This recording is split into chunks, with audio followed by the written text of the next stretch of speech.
Former footballer Ashley Cain investigates why young men are choosing a life of extreme criminality. I wanted to go to some of the most extreme young men in some of the most extreme places to find out the reality of what shaped them into doing what they're doing today.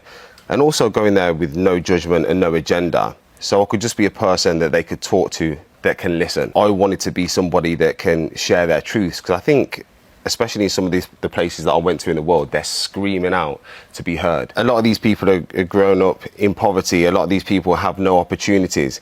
You know, I had to put myself in their shoes and look, if my kids were starving and I had no other means to feed them, what would I do? That means that some of the problems in these places are on a systemic level. There's a bigger picture around this. There were many people that I spoke to that had lost loved ones. You know, I remember speaking to a lady in Brazil who'd had 2 sons murdered. It was a hard conversation because I've lost a child, and we managed to connect through pain, extreme amounts of pain.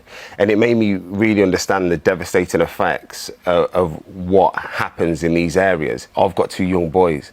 I want them to be better. I want them to be safe. I want them to be able to live a life that is happy. So it was great for me to go and understand some of the problems that can influence young men, so I can try and make sure it doesn't happen in my own 4 walls as well. One thing that I found is, by being open and transparent about my journey, my feelings and how I cope with them, I'll walk down the street and you got 10 builders on a building site and they'll leave their job and they'll come over, and the first thing they do is give me a hug. Some of them have tears in their eyes. People just want to share things with me, their struggles with fatherhood, their losses. I think that talking is a valuable asset. Being open and honest and vulnerable is a very strong point. And, you know, I think if we can talk and we can normalise talking, then we can really help solve the major issue that's happening and impacting so many people's lives today, and especially young men. And it's all available. Ashley Cain, Into the Danger Zone, BBC 3 tonight at 9 o'clock, and all 6 episodes already on the iPlayer.